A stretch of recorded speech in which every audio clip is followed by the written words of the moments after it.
Action. Ayan, ito na po yung order mo, ma'am. Bago ko ipadala, nandito na ako sa Giante. Ayan. So bago ko ipadala ito, i-check ko muna kung activated ba o anong tawag nito? Ito na siya. Ayan, kung goods pa yung itong item na ipapadala ko. So bago mo i-operate ito, ma'am, paki-on na lang po itong ating Pro V3. Tapos dito sa ating computer, ayan po, pag nag-pairing siya, ayan may X na lalabas dyan sa laptop. Ibig sabihin, connected na po sila. Ito ma'am, huwag kayong mag-alala na may makikita ka dito, magbi-blink siya dahil palubat na po yung ating unit dahil sa kakalibrate ko kanina. So, walang problema yan. So, press lang po ng OK. Tapos isa pa, dalawang beses na OK. Ayan, magbi-beep siya. Ayan. Pag nag-beep siya, ma'am, try mo ulit ng isa pang scan. Ayan.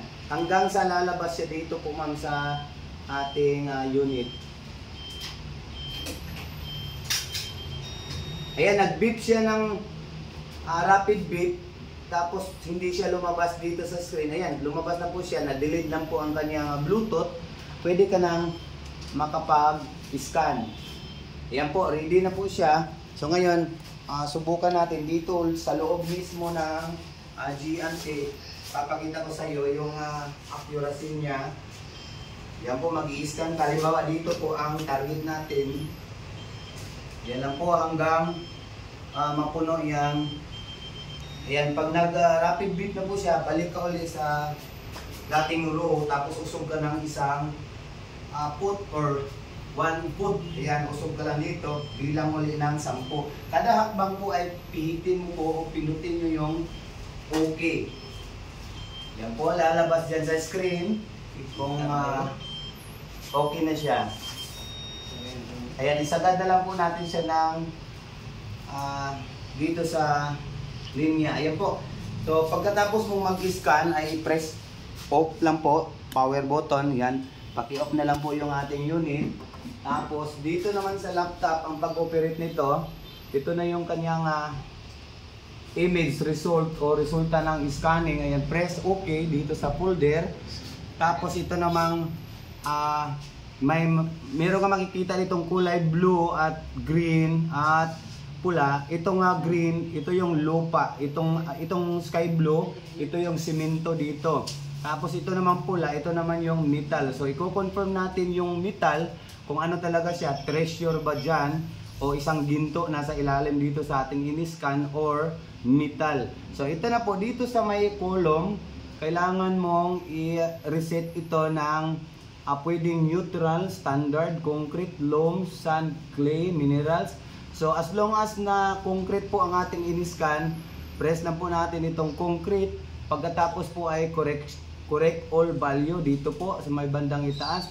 Ayan, correct all values, automatic mode sa ibaba. Ayan, press OK.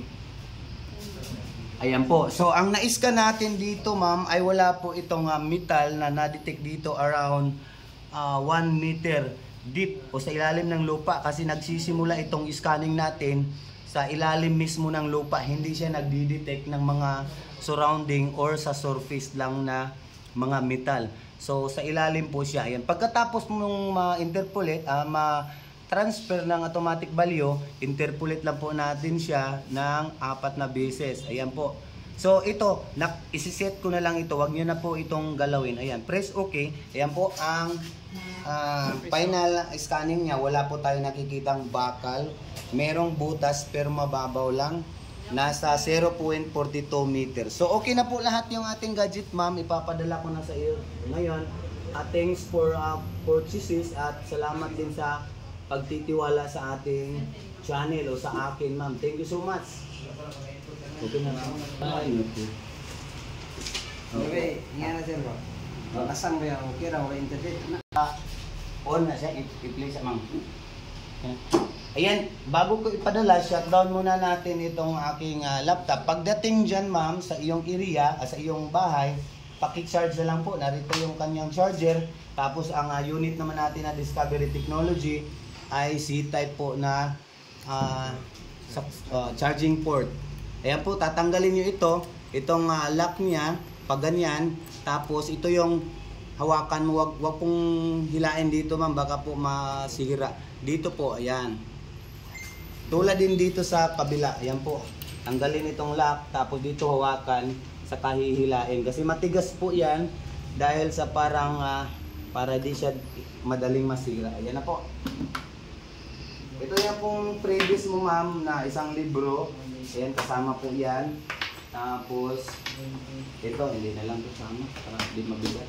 Okay, thank you.